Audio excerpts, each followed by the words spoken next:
good evening and welcome to the Bible Speaks Today from LBC TV Ministries. I have a small confession to make before we start. You're seeing this 1 week after the last program, which showed 1 week before this one, I suppose. And we're now in the middle of January recording this program. And as I mentioned in one of the previous programs, that we actually recorded just before the Christmas period to have some programs in the can, as they say, in the technical parlance, because of vacations and Christmas holidays and the fact nobody wanted to work and that sort of thing, you know. So it's been almost 3 weeks, I think, since I've recorded a program, which is, for me, a long time. I mean, we don't normally go that long. I think usually the most we go is at 2 weeks, and some months we record every week. And I had to go back and watch the end of the last program on our library DVD to remember where I left off in the story we were talking, or the program we're talking about before King James. There was a lot of information. You can see I have a lot of notes here and scribbles and things like that. And for the life of me, I could not remember where we had left off. I found it, you know. It's one of the nice things about you can go back and watch yourself do it all again and think, ooh, I wish I hadn't said that. So here we are. It's now January. We're recording this on the, what is it, the 15th of January today? So, and we're back on form, and the programs will start, you know, becoming a regular. But we've got probably a couple of programs to go before we finish up this before King James. And for those of you who haven't been watching for a long time, and for those of you who are new, but like me, or you're not new rather, you haven't been watching, and you've forgotten what it was last week, or the new people who haven't seen it before, we're going back. We've talked a lot about the King James Bible over the last, in 2012, and various aspects of it, but what we haven't done is gone back. You know, everyone sort of thinks the King James just suddenly sprung into existence. Oh, there it was, boof, and away we went. And so we went back and looked at what we did since Christ, what we did for the Bible, quote, before that. And for me it was fascinating, because although I touched on it briefly during my university studies, I hadn't really gone into the depth we've looked at it today. And it does help, certainly helps people like me, and I hope it helps you understand how the Bible came to us and all the different influences from different areas. It didn't just, you know, it wasn't carved in stone by Moses and left for us to find, nor was it put in golden plates under a hill in wherever it was, I forget.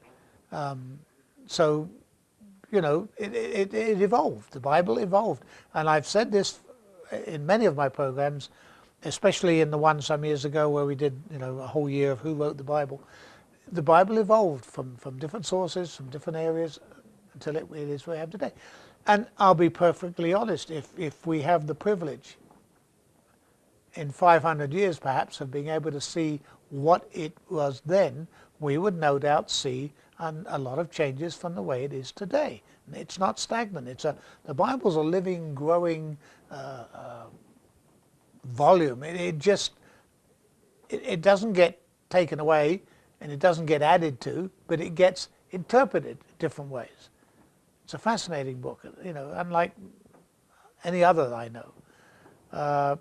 And, you know, my wife remarked one day, well, when you get to heaven, you know all about it.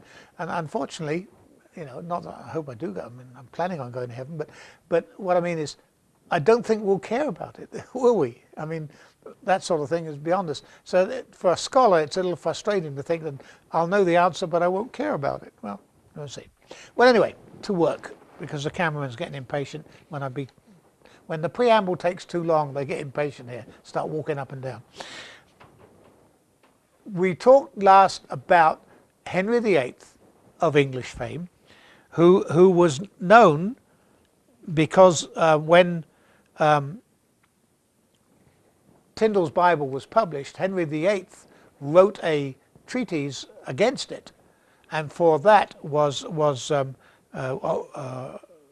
the Pope in Rome, got the title Defender of the Faith, which, as I remarked at the time, is still on the the royal coat of arms and the coinage and things like that today. If you get an English coin, at least I haven't seen one in years, but I think it still has Defender of the Faith on it. Anyway, and that's kind of interesting, and that's where we're going to pick it up today, because under Henry, some very strange things, well, lots of strange things happened, but as far as the Bible's concerned, and we're not talking about the 8 wives and all that business, but you know, in a few years, a lot of things happened. In 1526, remember this, Tyndale's New Testament that he put out, right, was burnt at St. Paul's in London by the Bishop of London as being sacrilegious heretics, you know, that sort of thing, all right? 10 years later, 1536, 10 years later, Tyndale himself was burned to death as a heretic. In France, I grant you, but with the what's the word, the knowledge of and the assistance of the English government. In other words, they kind of sold him out, okay? And yet, and get this, 1 year later, in 1537, 2 versions of the Bible in English are in existence, 3/4 of which was Tyndale's work, okay? And they were licensed for public use by the King of England, by Henry, and were required, okay, required to be made available, you know, to the people. Now, nobody requires you today. The government doesn't say, hey, you've got to have a Bible in your house. It'd be interesting if they did. I wonder what the ACLU would say about that. But anyway, but back then, Henry made a proclamation saying, hey, these Bibles are required to be you know, made available to the public. So 11 years after the New Testament was burned, 1 year after Tyndale was burned, his work literally becomes, you know, public property or public usage. You've got to wonder how that happened. It's kind of interesting. There are several different things. The first one is that the recent, excuse me, back then, the recent years of Bible translations were being felt. The Bibles were being translated all over the place into local languages. And so that pressure, you know, people were saying, well, why don't we have one? You know, that sort of thing. So these undercover copies, if you want, these surreptitious, hey, I got a Bible in English here, you know, they were working. You know, God moves in mysterious ways sometimes, but every time somebody passed on one of these, here's a copy of the Bible, you know, look at what's happening. People say, hey, why don't we all have this, you know? In fact, I read in one of my notes that in spite of the opposition, okay, to Tyndale, 50,000 copies of those Bibles were out there. Now, we're talking about a population of 3 million in England in those days, okay? 50,000 is a tremendous amount. You know, it'd be a bestseller today, okay? People were reading them, they were approving them, saying, hey, this is, you know, I needed to know this. And the more they read, the more they can see, why are we hiding this? I mean, you can see the problem. We talked about it in previous programs, that the intelligentsia, the hierarchy, the priests and all the rest of it didn't want common people knowing what was going on. They might start thinking for themselves. And that's the way, not just with Bibles, but with all sorts of things. Knowledge is a dangerous weapon. If you're a dictator, or if you're you know, want to be in total control, don't tell anybody anything, or don't let them know anything, because otherwise they'll start saying, hey, that's not right. I mean, you only got to go back through history, in biblical history. What's the first thing that happened to the Israelites every time they got conquered? They got all the educated people, all the rulers, all the priests, all the scribes and everything, and either slaughtered them or hiked them off somewhere else. So the people who were left, and when they were told, hey, we're going to do it this way now, they went, oh, okay, fine, you know, whatever. And there was no way of them. I mean, why do in countries that are under dictatorships or under single party rule, you know, such as Russia, and which is basically single party rule, whatever they say, you know, Syria and some of those places, some of the Arab countries, why are they so adamant at stamping out anyone who raises a voice or raises a hand and says, excuse me, I think that's wrong. Because once you start that, people start to say, no, that's not right, we shouldn't do this. And you get rebellion, you get changes of government, you get all sorts of things happening. And it's the same with the Bible. Once people read what's in the Bible, they naturally say, why are you keeping this from us? If God said this, why can't we know? Why can't we find out?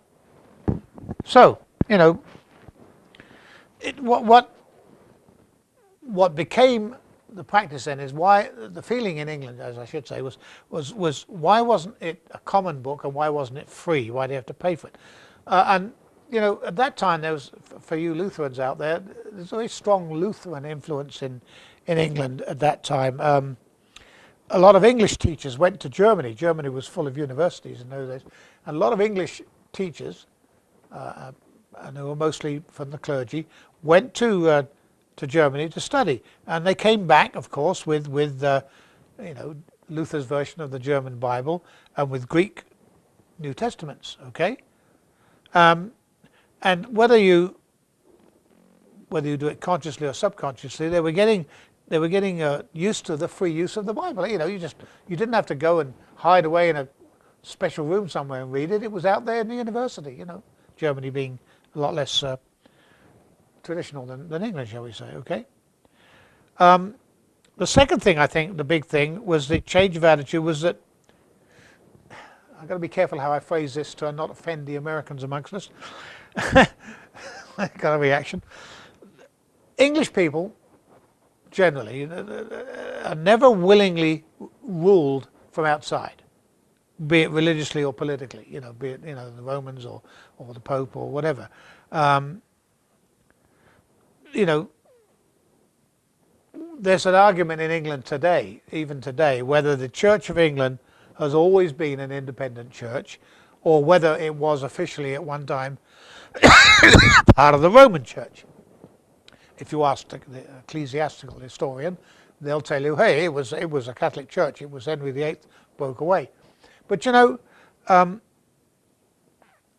the people of England never really took to being told what to do by the Pope, and I think at the time the Catholic Church ruled in England, people went along with it on the principle, yeah, that's the Pope in Rome, but we do it differently here.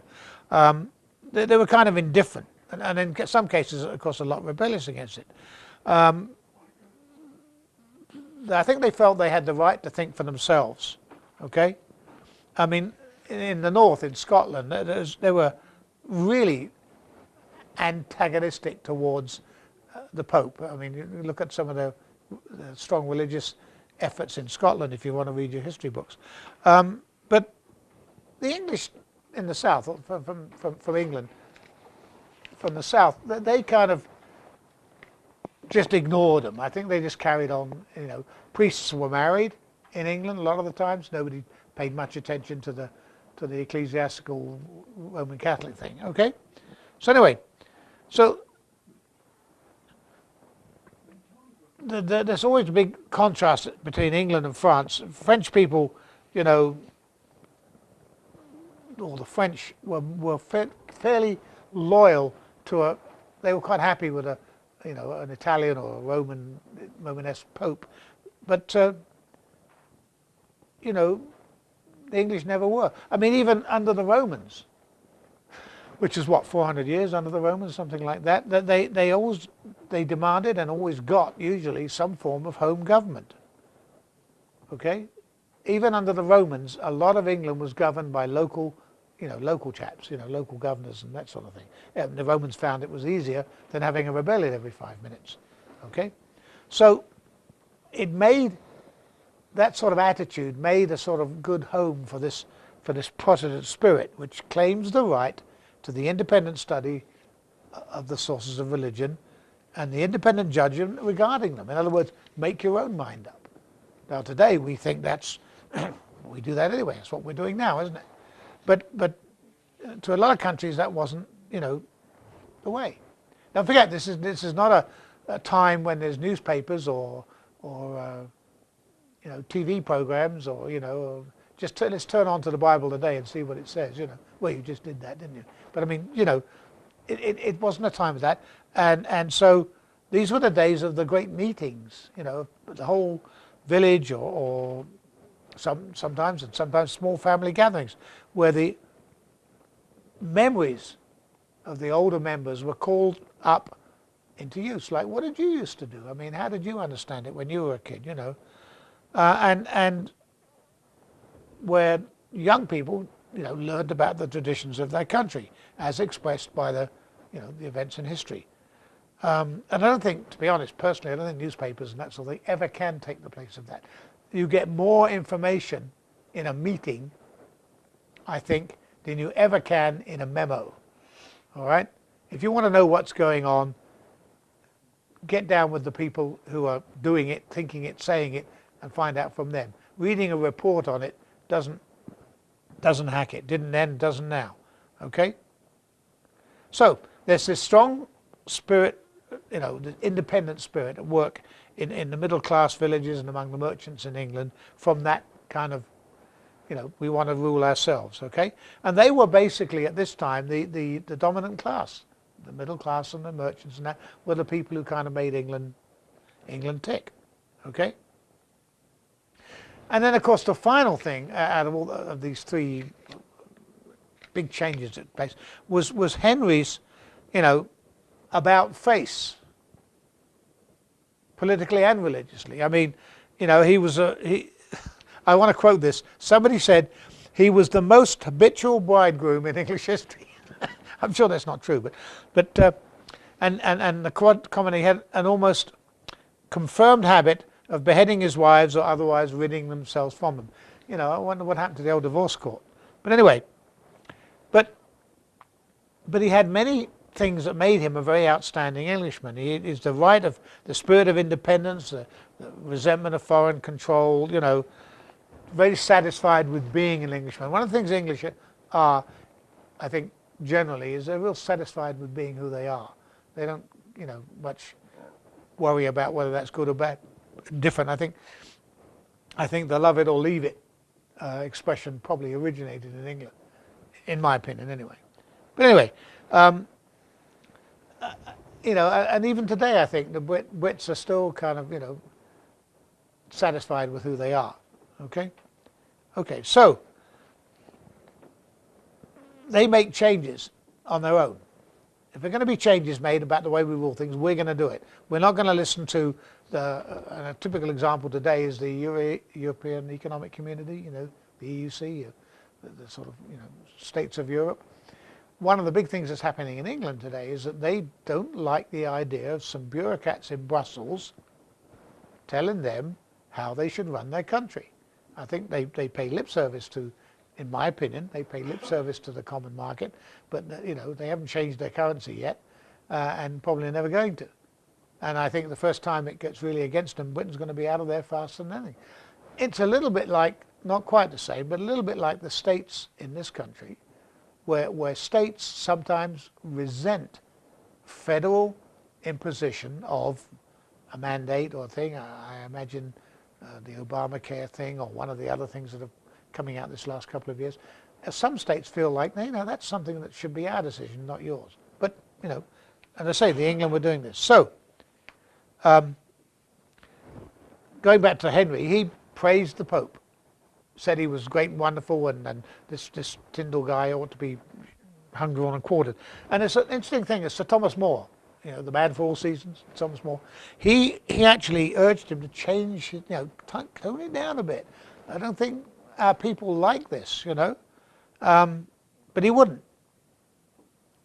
But the reason he wouldn't was because at that time he felt that the Pope was, you know, pretty well disposed towards England and was doing what England wanted. Okay? But then, of course, his marriages popped up. And now the Pope's saying, hey, you can't do that. And now Henry's saying, hey, I'm the King of England. Don't you tell me what I can do or not do. And so Catholicism went right out the door because Henry suddenly realized that here's a sovereign king and he must take commands from a foreign power not going to happen. Okay? And the Pope made the big mistake too at the time of saying that if Henry didn't do what he was told, then his people should not obey him. Well, that's not a good thing to say to a king back in those days anyway. So, I think Henry's viewpoint was that however they settled this business of marriages and Catholicism and Protestantism, it was going to be done in England. Even if it was done incorrectly in England, it would be done in England. Okay? So Henry basically, said, okay, fine, we're done with you, we're going to do it ourselves. I'm in charge of the church, here we go, and that's the way it's been. So, thoughtful opinion wanted the Bible to be available, and at a convention held just shortly after that, after Tyndale was burnt, they had a convention of bishops and university leaders, and the king was asked to ensure that they had there was a standard translation out there. The people wanted it, okay, and the king could grant it without worrying about his personal religious feelings or whatever they were, but could assert his human sovereignty over everything. So we had all those three things suddenly came together very quickly in a year, and bang, we've got in 1537 everybody woke up to find out they had a translation of the Bible, well actually two of them, open to use, the very thing that the day before, literally the day before, had been forbidden them. Imagine that. Imagine, you're told you're 21 years old, and all your first 21 years you've been told you can't go to church, we don't have church in this country, or you can't go, and suddenly on the day you're 22, okay, suddenly everything's open and you can go back to doing things. Imagine the transformation there must have been. Okay? So there were two versions authorized and made available. One was called the Coverdale Bible, put together by a chap called Miles Coverdale, which actually in fact had been issued, as we said earlier, secretly about 2 years before, and that was known for, if you ever do any studies on this, was known as the Matthew Bible. The Matthew Bible or the Coverdale Bible. The name means nothing. It's got Matthew Bible. It's just for some reason it picked up that name. Okay. And the other one, I'm sorry. Oh, the other one was I lost my place here. Okay. Before I get to the other one, the two of them, neither of them was independent. Neither of them was most of them were made both from the Latin and the German. Latin and German now. Remember, we had Latin, Greek, Hebrew, now we've got Latin and German, and they were very much influenced, as we said, by Tyndale's translation. Coverdale, if you're interested, was a Yorkshire man like Wycliffe, and made his translation basically because he loved books and wanted to have a good translation. Tyndale, of course, made his because he was driven to it. But the way's clear. Other editions appeared, and it was natural, well, it would be natural to remember one or two of them, okay? There appeared in 1539. 1539, the book known as the Great Bible. It was really only another version of the Coverdale, which was itself based on the Matthew version, but it was corrected by a little more correct, a bit more knowledge and changing that. There's an interesting story, I'll tell it quickly before we finish tonight, about its publication. The presses in England weren't big enough to cope with this printing, okay, not too much work. So, because it was supposed to be so wonderful, the print was supposed to be so great, in England they didn't have the experience. So with the consent of the King of France, it was sent over there to have it printed, and Coverdale actually went to supervise that sort of thing, right? But he was in dread of the Inquisition, which was running at that time, because obviously that would be a bad time to do. And apparently at one time they came in and with an order to burn all the Bibles, all the printing that they'd done. The Inquisition got an order. They couldn't touch Coverdale because he was a member of the British court by then, But so at the same time, some other chap came in and ordered 3 great big, barrel loads of waste paper to take away and use for making cloth.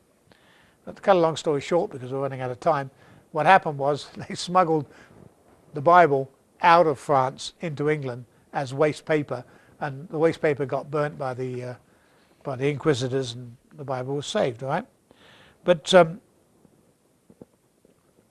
anyway, the Great Bible was issued to meet Henry's decree that the church should have available in some convenient place the largest possible copy of the whole Bible, where everybody, all the parishioners, could have access to it and everything. And it's great because it's huge. I mean, if you go on the internet and look at the Great Bible, these things were huge. I mean, they never got stolen or anything. You couldn't carry it. But it's a big, huge Bible in big print so that everybody could read it. Okay? And that's how it gets its name. It's not the Great Bible because it's better than anyone else's. It's just big. Okay? And that decree, by the way, came out in 1538. 12 years after Tyndall's books were burnt, and 2 years after he was burnt. So complete turnaround. It's absolutely amazing. And the installation of these big books in all these churches all over England caused so much excitement. Crowds gathered. Imagine that. Crowds gathering to hear and read the Bible. I'd like to see that happening today, I think. Anyway, we're out of time. So for me, good night. God bless. Don't forget, read your Bible. It's a very precious book. And we're very glad we've got it. Good night.